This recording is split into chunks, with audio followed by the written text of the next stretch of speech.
आज विश्व जनसंख्या दिवस है। दुनिया की आबादी 8 अरब के आंकड़े तक पहुंच गई है।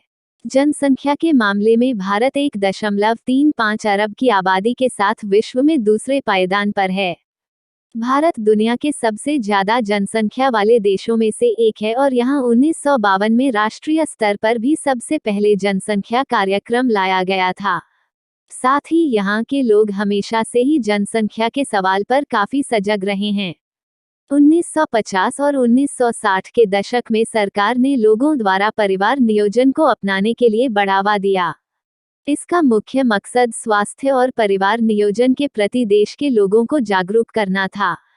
भारत में 1970 के दशक में आपातकाल के दौरान पुरुषों की जबरन नसबंदी जैसे कई अभियान चलाए गए, जो परिवार नियोजन के संबंध में देश के दृष्टिकोण में एक प्रमुख मोड़ साबित हुए।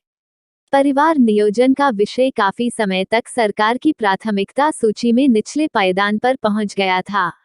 इसके बाद पुरुषों में नसबंदी कराने में हिचकिचाहट के कारण 1980 के दशक में महिला नसबंदी मुख्य गर्भनिरोधक विधि बन गई। प्रगतिशील देश में परिवार नियोजन के विषय पर बेहतर जानकारी होने के बावजूद कुछ मिथक और भ्रांतियां आज भी मौजूद हैं।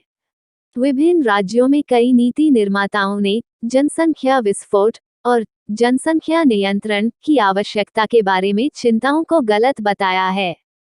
राष्ट्रीय परिवार स्वास्थ्य सर्वेक्षण 2019-2021 के अनुसार असम में कुल प्रजनन दर 1.9% है, जो राष्ट्रीय औसत से कम है, जबकि असम में 15 से 49 आयु वर्ग के विवाहित जोड़ों में 77% महिलाएं और 63% पुरुष और बच्चे नहीं चाहते हैं।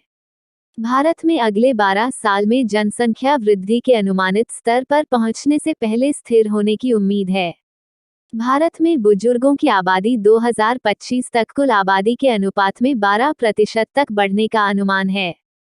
दक्षिणी और पश्चिमी राज्यों में 2030 तक बुजुर्ग आबादी 1,92,00,000 तक पहुंच जाएगी और वर्तमान के मुकाबले लगभग 2 गुना हो जाएगी। 2050 तक हर 5वां भारतीय बुजुर्ग होगा। इसलिए इस आबादी के लिए स्वास्थ्य और आर्थिक सुरक्षा संबंधित योजनाओं को प्राथमिकता देनी होगी। 2007 में भारतीय संसद ने माता पिता एवं वरिष्ठ नागरिक भरण पोषण एवं कल्याण विधेयक पारित किया था, जिसके मुताबिक बच्चों या रिश्तेदारों द्वारा माता पिता या वरिष्ठ नागरिकों का रखरखाव अनिवार्य है। इसका उल्लंघन करने पर दंड के प्रावधान भी निर्धारित किए गए थे। वरिष्ठ नागरिकों को देश के लिए एक मूल्यवान संसाधन के रूप में मान्यता देती है और समाज में उनकी पूर्ण भागीदारी सुनिश्चित करती है।